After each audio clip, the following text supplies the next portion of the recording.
Good morning, class. I am teacher Joanna. I'm teacher Nick. And I'm teacher Shaya. And we are your teachers for today. So now, before we start our class, kindly stand up for us to have a prayer. May I request Miley to lead the prayer? Amen. You may now take your seats. Now, good morning, class. Good morning, teachers. Again, good morning. Good morning, teachers. Now, is anyone absent? No. Very good. So, since no one is absent, last meeting we discussed about repairing broken items at home, right?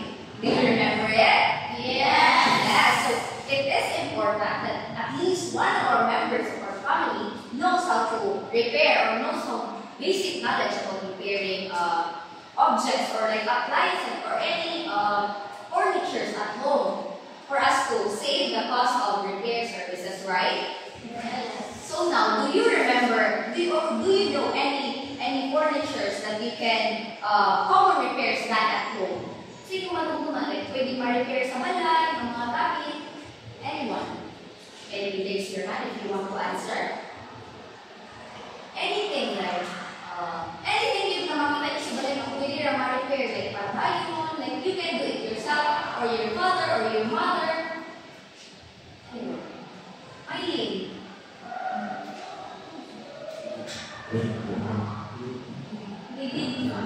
Did you? I'm sharing Very good, exactly. Share sa buka. O so, di ba na, kung may buka ang sa ka-share, pwede na amat na si mong papalansangan, right? Yes. That is right. So, ano kinahanglan? Why do we need to fix those broken parts of those furnitures?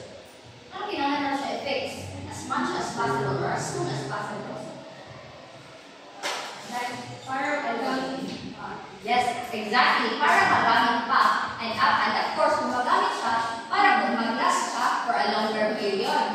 That's right? Yes. Am I understand? Am I understood? Yes, teacher. So now, before we dive into our lesson, let's watch a video first.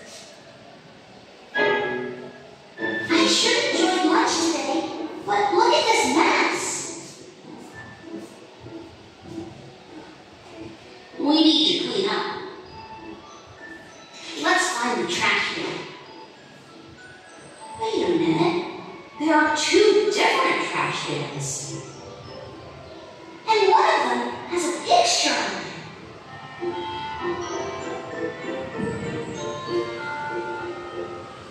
What do you think it means? I don't know. I'm so confused. Oh, don't worry. It's really quite simple. This is called the recycling symbol. Recycling? What does that mean, Mr. Sammy? Recycling is when we take old trash and make it into something new. Can we recycle bananas? No, some trash can't be recycled. These things go into the trash bin. But we can recycle a glass bottle, an aluminum can, a plastic bag, and a magazine. These things go into the recycling bin. And then what happens? The recycling bins go to a special place called the recycling plant. That's where the magic happens. Bottles, cans, plastic, and paper are chopped into tiny bits. Then they are melted or turned into mush. Now they can be used to make new things. That's recycling. Wow, that's amazing! Well, how can we recycle? You can start by putting all of the recyclable trash into the correct bin. Remember, only glass, metal, plastic, and paper can be recycled. I think we need some help. Can you help us sort the trash? Great! Now, did you understand the video? Yes. What did you notice on the video? What was the video all about? Anyone? Can you raise your hand if you want to answer. Recycling materials. Very good. It is about recycling materials. Now, let's give Leona a slate clap. Can you repeat after me? Let's repeat after me, okay? 1, 2, 3. 1, 2, 3. Nailed it. Come with 1, 2, 3. 1, 2, 3. Nailed it. Very good. Now, based on the video, what are the waste materials that cannot be recycled? Cannot be recycled. What materials? What trash cannot be recycled? Things na hindi pwede ma-recycle. Anyone? Can you raise your hand if you want to answer? Rachel? Banana peel. Exactly. A banana peel cannot be recycled. Di malata man siya, right? Yes. Anong hindi ma-recycle ang banana peel? Malata. Yes. It cannot be recycled since malata siya. So, it can be at least used in a compost pit para fertilizer, but it cannot be recycled. Now, can you think of any examples or maybe in your homes na hindi na ito ma-recycle material, waste material, any material? Elaine? Plastic bottles. Very good. A plastic bottle. Miley? Wheel. Yes, wheel. And among all those things, kung sino pwede, kung saan hindi siya paggamit to recycle? Miley? Flower pot. Oh, exactly. Tires, we can use it as a flower pot, right? Mga bantay man sa schools na gina-recycle ang mga ligid na dili na magamit, so ginagin mo siya flower pot. So now, since we already watched the video, let's proceed with our discussion. So our topic is about recycling, product waste, and waste materials. Can you read? Recycling products, waste materials. Thank you. So now, what do you notice or what do you see in the presentation? Recycling. Can you raise your hand if you want to answer my name? Recycling materials. Yes, it is recycling materials. What materials do you see on the screen? Elaine? Cans, tires, papers, bottles. Yes. So, impressive, Miley. Now, let's give Miley a fireworks clap. Can you repeat after me? 1, 2, 3. 1, 2, 3. Shh, shh, shh. 1, 2, 3, go. 1, 2, 3. 1, 2, 3. Shh, shh. Very good. Now, based on the video, do you think these materials are trash or can be recycled? Elaine? Can be recycled. Impressive, Elaine. So these materials are recyclable materials. And that is our topic for today. So now, waste materials includes materials that do not decompose and can be recycled. So, earlier you said banana peel. So banana peel decompose. Kung maulanan, mailan siya, it will decompose sa soil. So it could be fertilizer. So ang kanino waste materials na recyclable, it does not decompose. Maybe it does decompose, but it will take hundreds of years for it to decompose. So now you have to recycle it for us to not destroy our nature or our environment. So recycling is the best process of turning materials into new, simple, and useful products. So anong mga gamit na pwede pa magamit, you could use it, you could recycle it, you could retain it. So now, there are different types of waste materials that can be found in your home. So since the recycling is a way for us to conserve and save our environment. So kanimo ni siya ang different types na pwede ma-recycle. So first is wood.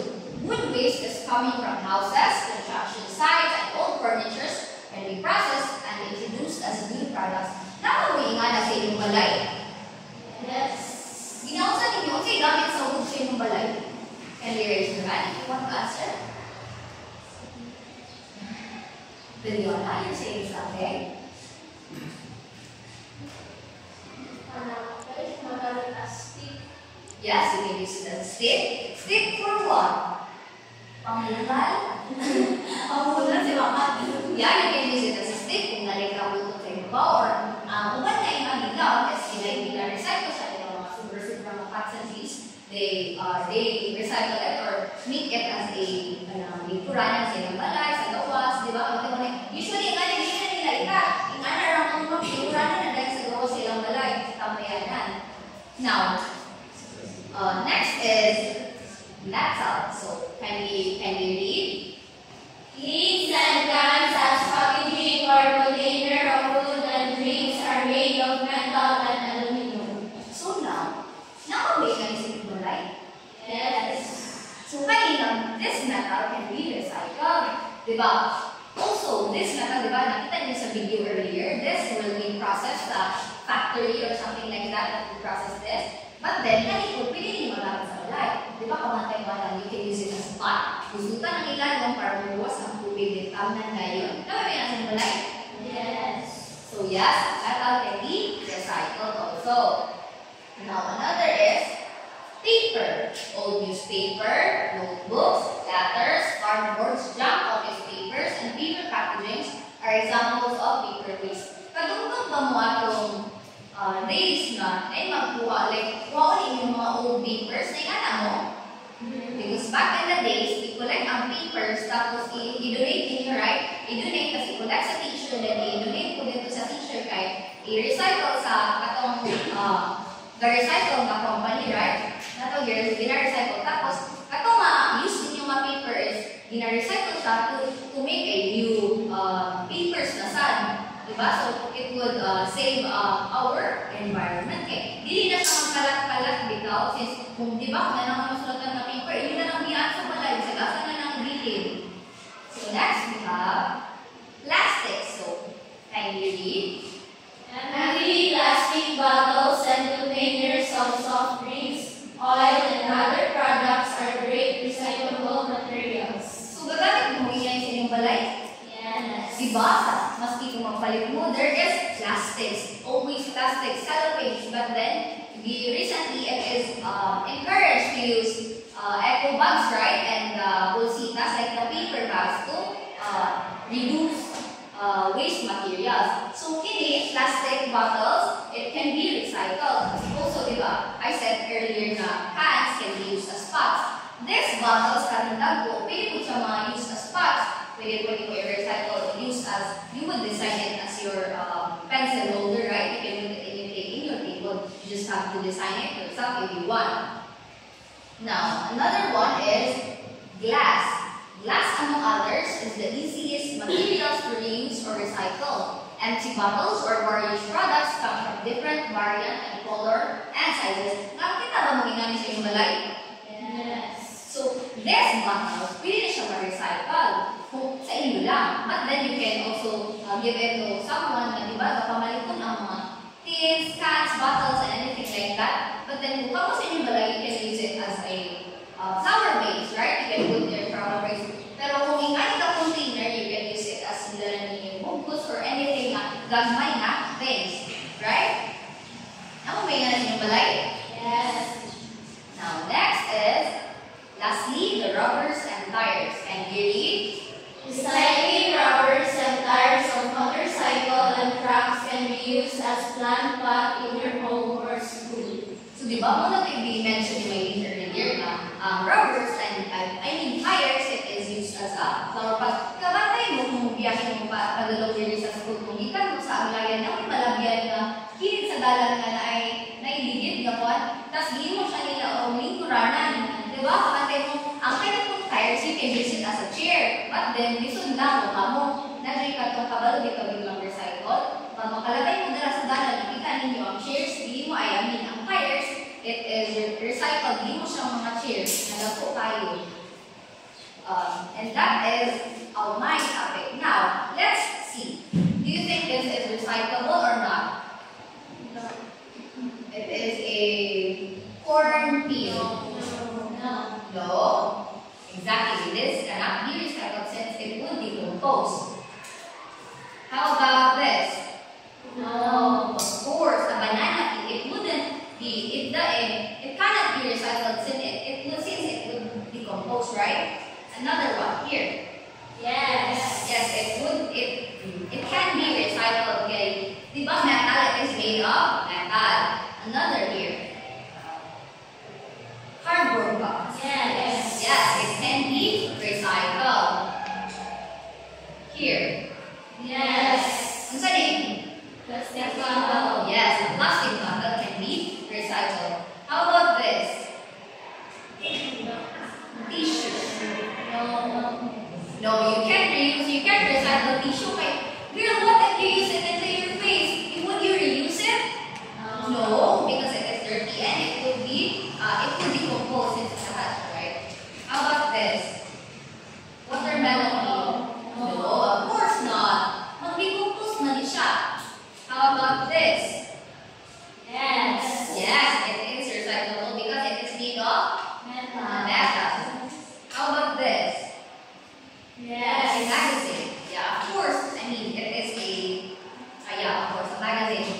It is recyclable. It belongs to the paper. How about this? What is this? A cup. It is made of plastic. So plastic is recyclable. Of course, this is recyclable since it is made of plastic. How about this? It is also a cup. The same. They are both the same. Is it recyclable? What's the difference? Plastic made of plastic. Yes, the difference is this one is made of paper and this one is made of plastic. But then, is it recyclable? Both of this is recyclable or not? This belongs to paper and this belongs to plastic. If you would make like a collection, diba? Papers are recyclable. But then if diba, it's used, it's a cup. Kung mabasa na siya, obviously you wouldn't reuse it. So it would belong to biodegradable, which is malata siya, so it would decompose. Now let me give the floor to teacher Nick to test your knowledge. So now, we're going to have an activity. I will divide the class into 5 groups. So, please count 1. 1, 2, 3, 4, 5, 6, 1. So now, each group will receive one worksheet.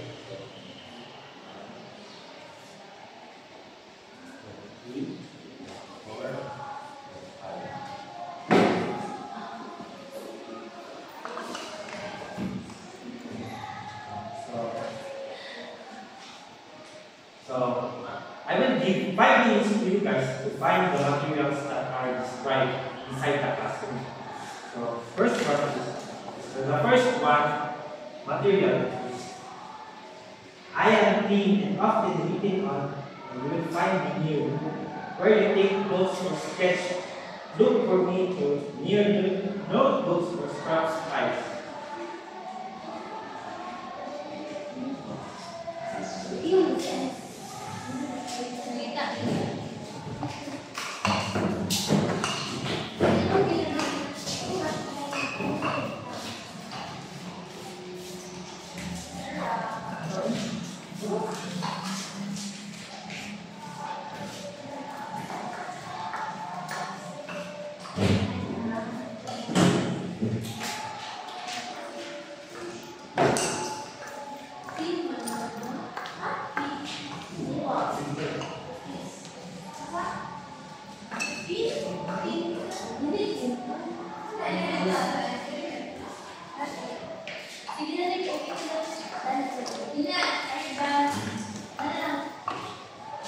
That?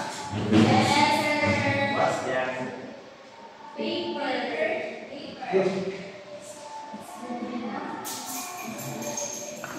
What is the first?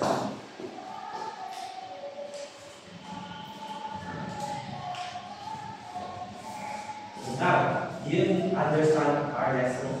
Yes. So now, I will ask a few questions to you guys. So what are the recyclable materials? What are the recyclable waste material that is found in our home? Plastic bottle. You. Why is it important to you to recycle those waste materials? So that it can be used. Thank you. So let's give a clap for, let's give a compact clap to Miss E. So here. 1, vocal. 1, 2, vocal, vocal. 1, 2, 3, vocal, vocal, vocal.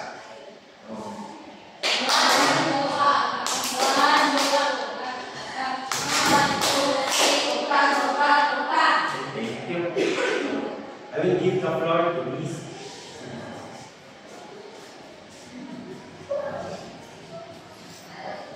So now we have 3 numbers from 1 to 5, and each number has a picture behind it, the recycling materials. And I will call a random student to come here and pick a number and answer what can be made from the materials shown behind the numbers. May I call Liza to come here?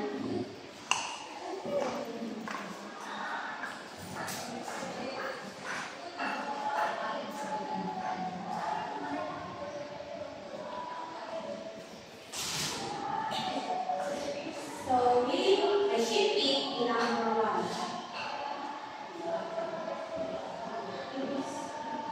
Isa na siya na picture. Plastic bottles. So saan siya para may siya sa'yo? Flower vase. Yes. Thank you. Let's give a hand for Liza. So now, I guess you all understand about our topic. So now, I will give you, for your understanding, a worksheet for your concept.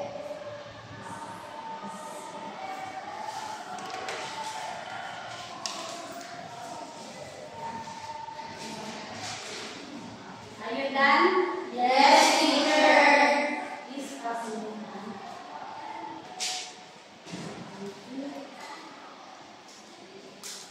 So, for your assignment, create a functional decorative item using waste materials that can be found in your home and to be passed tomorrow. And that would be today, class. Goodbye and